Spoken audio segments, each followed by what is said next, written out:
WBIS, Bristol's lost icon. Radio station WBIS, from its very beginning and spanning 6 decades, was the voice of Bristol and a true treasure within the community.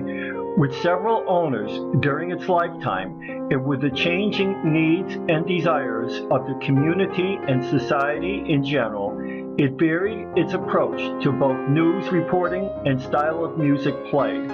News at some points was solely community-oriented, and at other times coverage extended to state, national, and international events. Its musical offerings also varied at times, emphasizing during the 1950s and 1960s middle-of-the-road, easy listening and big band selections during daily programming, while contemporary sounds dominated Saturday's record roundup. Differences between management and employee, Brian Dow, in 1989, regarding the type of music he could play, led to his abruptly quitting the station. This led to heated words in the Bristol press when Dow called the programming degenerative and the management style of owner James Huber as tyrannical. He has no concern for quality airtime. I've already had one heart attack working for this person. I don't want to get another. I want to get out of here before I leave in a box. It is ironic that Dow had been instrumental in Huber acquiring the station and was the only former WBIS employee hired by him. Dow had a previous stint at WBIS from 1960 to 1964 and returned to the station in 1983, staffing the morning shift with news broadcasts and a talk show known as Brian Dow's Live Line. Previous to his return, he was employed by Channels 30 and 18 and also served as a newsman and anchor on WTIC. Soon after his departure from WBIS, he was hired by a Southington station. Programming throughout the years, in addition to news and music, included a wide variety of community-oriented offerings. Ethnic music offerings became quite popular over the years, with Stanley Stosh-Presnitsky of the Connecticut Twins hosting the Bristol Polka Party every Saturday morning from 11 a.m. to noon.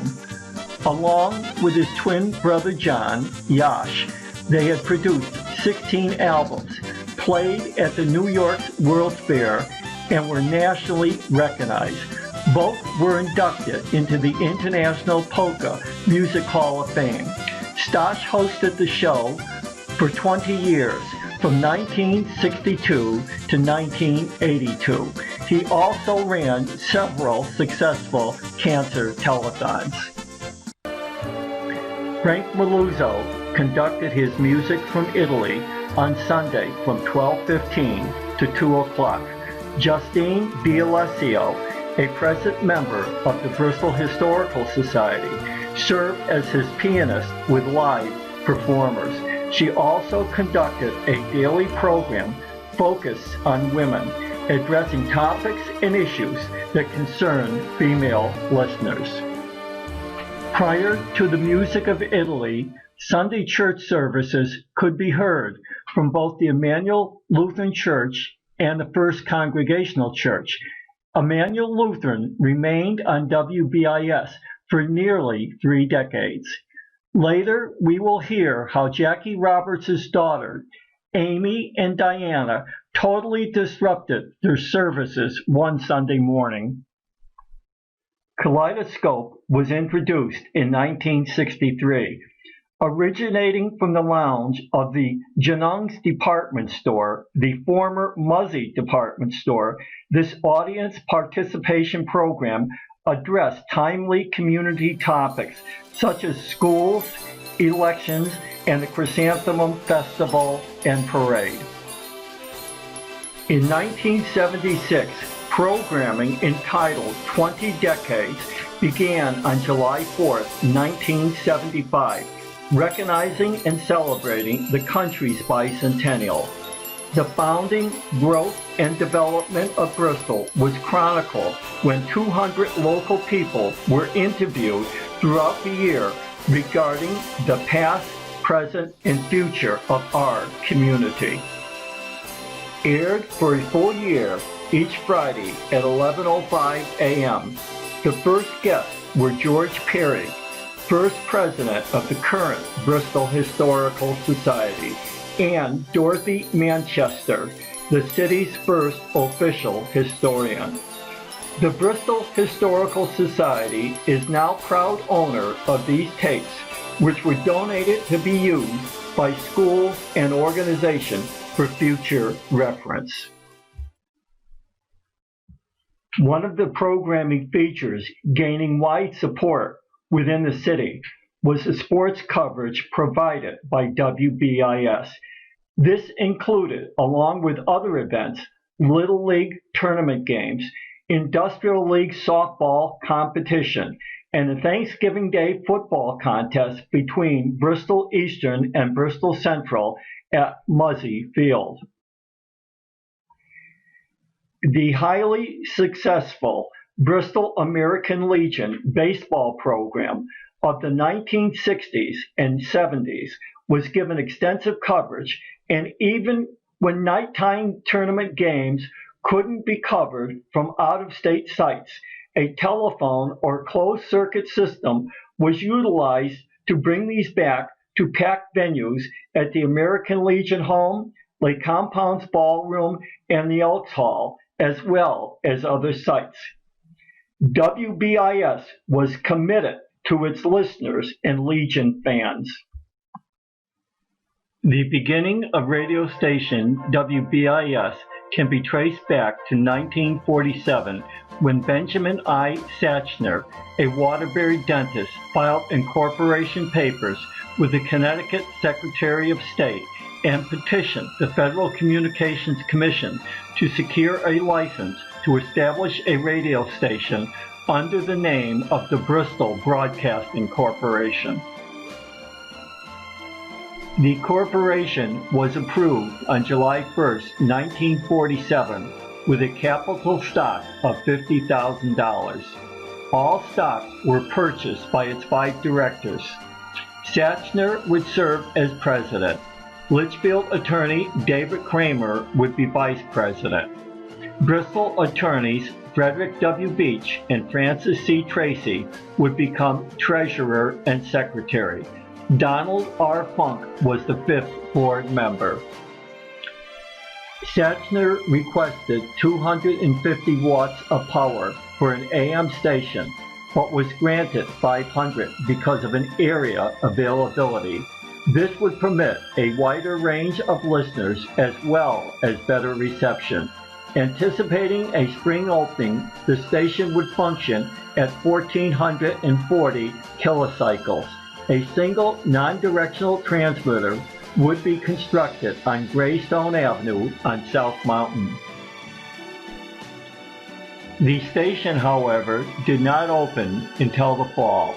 The first broadcast on WBIS was at 6:30 a.m. on October 22, 1948. The station would function daily and Sundays from 6:30 a.m. to sunset. Its location was on the third floor of 183 Main Street, above Sam Levinson's men's shop. The call letters would be WBIS, which most listeners incorrectly assumed was an abbreviated version of the city of Bristol.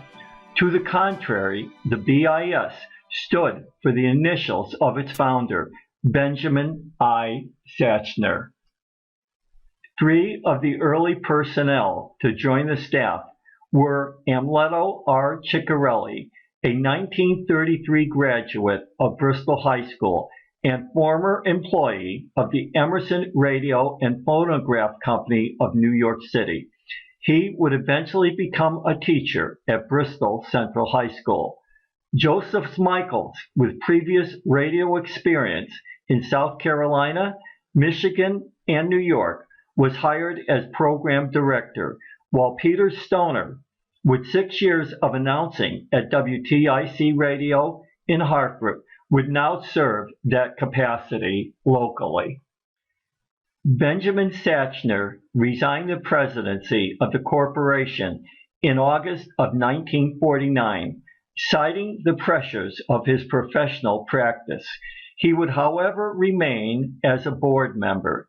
He said he was extremely gratified to have been instrumental in bringing WBIS to Bristol.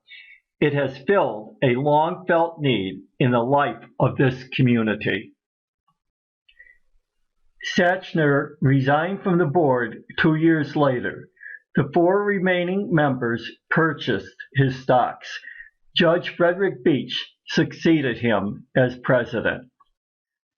On Sunday, October 23, 1949, WBIS celebrated its first anniversary with a live broadcast at Chippeney Country Club from 3 to 5 p.m. Governor Chester Bowles and Mayor James P. Casey brought their congratulations and well wishes for continued success from the state and city. Hi, I'm Eric Senich, your host of The Bob Crane Show, Reloaded. In this episode, we're going to pick up where we left off in Part 1 and continue on with Bob's early radio career. To quickly recap, Bob Crane did more than just work in radio before Hogan's Heroes. Bob changed and redefined the broadcasting industry with his innovative style and unique approach. At KNX in Hollywood, his colleagues considered him a radio genius. In fact, KNX even put it in writing on the cover of one of their promo albums. Former WICC host Al Warren perhaps said it best in a 1976 WICC interview with Bob when he called Bob a radio legend.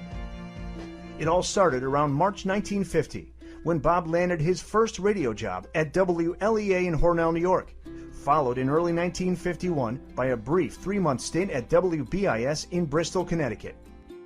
Bob was not only the morning announcer at both stations, but he was also program director. He was promoted almost immediately after being hired at each station. That's extraordinary, no matter where you work. Think of it as if the 21-year-old kid who just started at the company, who has little to no experience to boot, suddenly gets promoted to manager after only a week. That kid is now your boss and calling the shots. Crazy. But Bob had ambition. He had that spark, a remarkable motivation fueled by his animated personality and natural wit and charm. And he never let anything stand in his way from achieving his goals. My dad, Jim Senich, has told me about how driven his cousin was. And my mom, Pat Senich, has also said that despite Bob's fame in radio, as well as on TV as Colonel Hogan, Bob always remained humble. Both his determination and humbleness played a large part in his success, and they will be important to remember later when we really get into the personal side of his life story. But right now, our focus is on radio. Bob used his golden opportunities at WLEA and WBIS to his advantage. He took liberties on the air, like including gimmicks in his show and inserting sound effects into commercials. His time at WLEA and WBIS allowed him to figure out what worked and what didn't, refine his show, and then build upon it.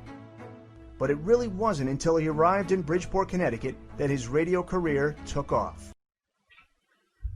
Crane, after announcing in Bristol, Bridgeport, and New York City, moved to California, where he pursued his interest in drumming and acting. This led to his eventually landing the leading role as Colonel Robert E. Hogan in the television series Hogan's Heroes, which aired from 1965 to 1971. He received 2 Primetime Emmy nominations for his work in this series. In 1975, he hosted The Bob Crane Show. He died tragically in 1978, being bludgeoned to death in his Scottsdale apartment. Eric Stohatch purchased WBIS in April of 1954. His wife, E. Constant Hatch, served as vice president and treasurer. Dick Kilborn also served as a vice president and general manager, while Bristol attorney and present BHS member Sherwood Woody Anderson served as secretary and legal advisor, a position he held for 15 years. Val McCormick in 1954 joined the staff and board of directors. He remained with the station for over 20 years. His neighborly exchange program became a favorite of Bristol listeners for years. Eric Stohatch was an original staff member of the New Yorker magazine.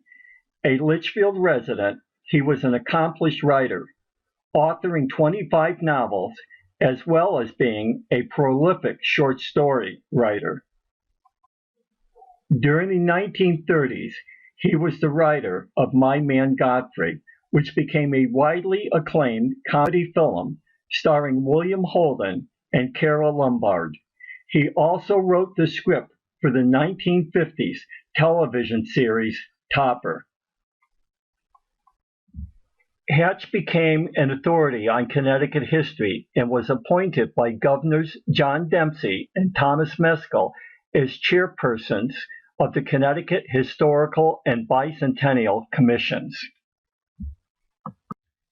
A little-known fact is that he would do weather forecasts from a remote setting at his Litchfield home. He died in 1973 at 71 years of age. Also in the 1950s, during the flood of 1955, BIS remained on the air broadcasting developments utilizing a generator supplied by the Plainville Civil Air Patrol Squadron.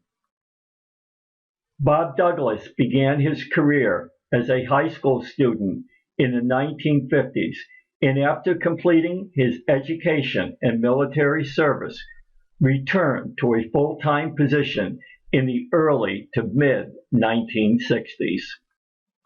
WBIS on Saturday mornings turned the station over to students from Bristol High School for 3 hours.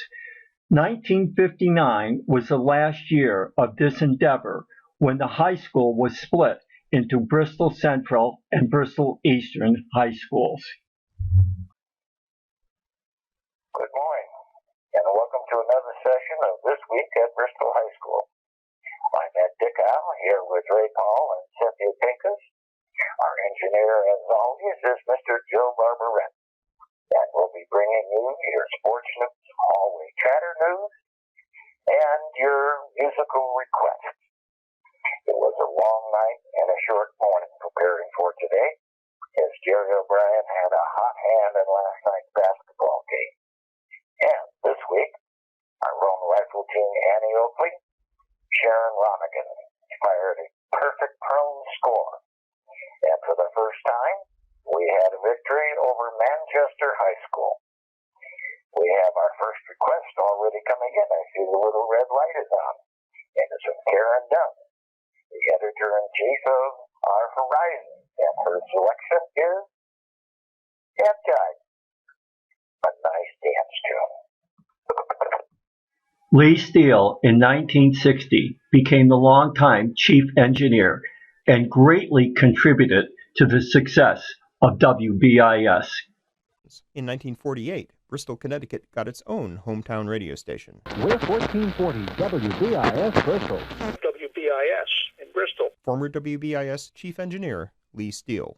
Well, they were a 500-watt daytimer, but they were the only local radio station, and we had a very good adversarial relationship with the local newspaper, the Bristol Press. And we were all friends, but we're all trying to scoop each other all the time. And it was, as I say, a good adversarial relationship that worked to everyone's benefit. But it was a tiny little station.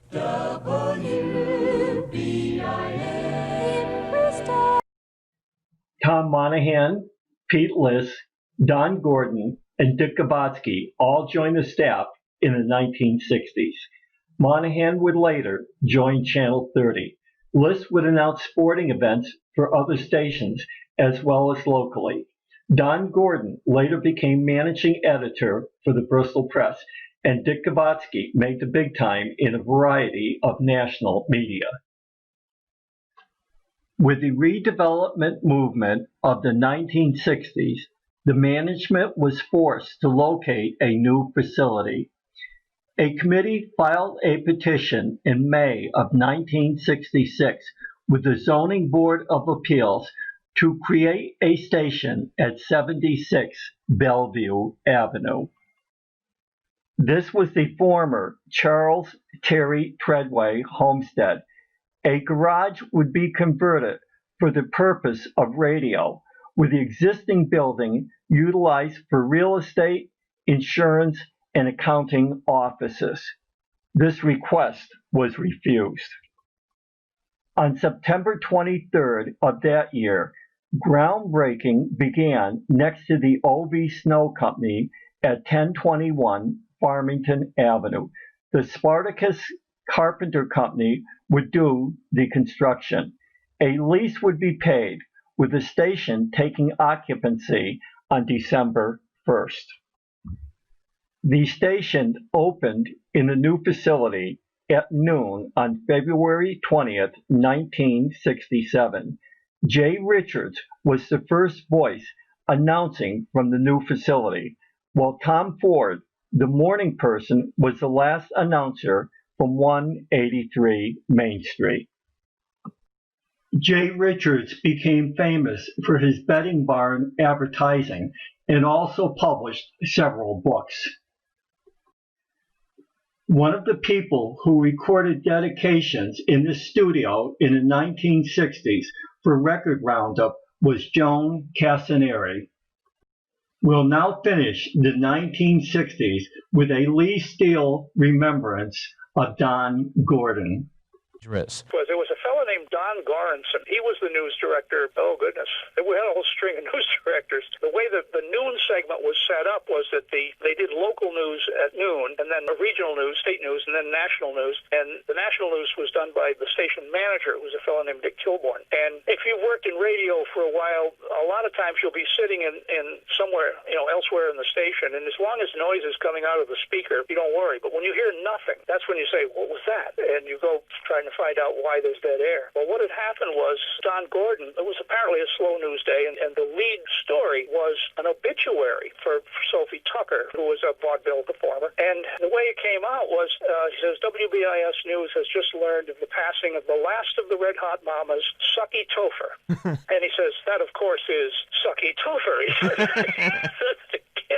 and he just completely lost it. he couldn't go on. And he's sitting there with his head in his hands in the newsroom. Dick Kilborn pops up because he's hearing nothing coming out of his monitor, and he goes running in. He thinks Don is sick. Don, what's the matter? And of course, the mic is on, and as it turned out, the fellow who was running the control board had gone to the men's room or something like that, and so there was nobody in there to turn the mic off. And Don couldn't shut his own mic off from the studio. He had a cough button, and he could have pushed that, but that was it. So he was on a wheeled office chair, and he just wheeled him away, and he sat down and finished the newscast. It took Don a long time to recover from that, and that was probably 40 years ago, and to this day, you can practically turn him catatonic by just saying, who was that again? Who was that famous Last of the Red Hot Puppets? Let's now listen to a few thoughts by Jackie Roberts, a 25-year veteran of WBIS.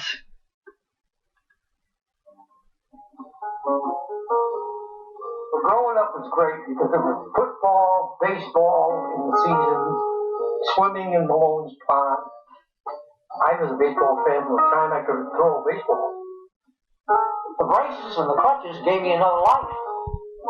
I had a great career in radio. Met a tremendous amount of sports celebrities and, people that I would never have met. I went everywhere. I've done everything. I've no complaints. I did have a good listening audience. But in all those years I worked, there's always some things that are outstanding in your mind. Two things. One I chuckle at, another I'm very proud of. Back when I first was working part-time at the station, I would work every Sunday. I would put the station on Sunday at 9 o'clock and sign it off at 6. And the Emmanuel Lutheran Church in Bristol had a program every Sunday morning from 10 to 11, live from the church, and I'd put them on from here, and the service would go on. Diana and Amy, they were about 6 and 4 years of age. They both knew the 15, 16 verses of Davy Crockett, which was the hit song, #1 song at that time. So I put them in the recording room, which was opposite my control room. And I said, now, when the light goes on, you start singing. In the meantime, I had put on Reverend Myers in the Emmanuel Lutheran Church, and of course he took control of it over there. They started the Davy Crockett, King of the Wild Frontier.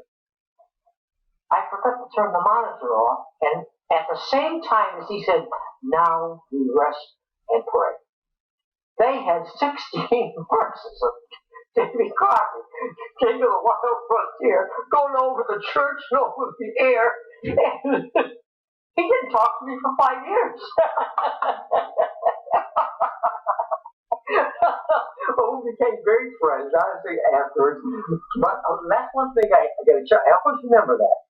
During the 1970s and 1980s, the station was sold several times.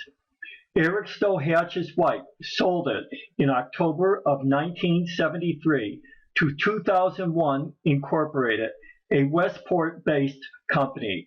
It was sold 2 years later to Robert H. Baker of Radio House Incorporated, an Ohio-based company.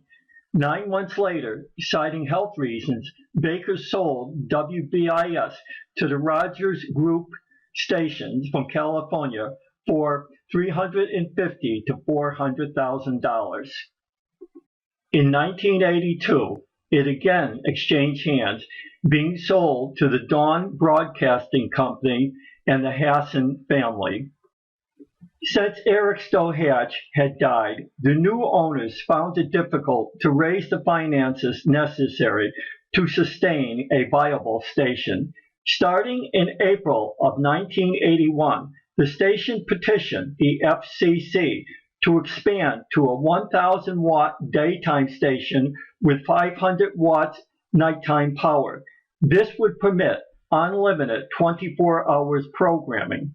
3 new towers would need to be erected, which, however, would increase the financial burden already being experienced.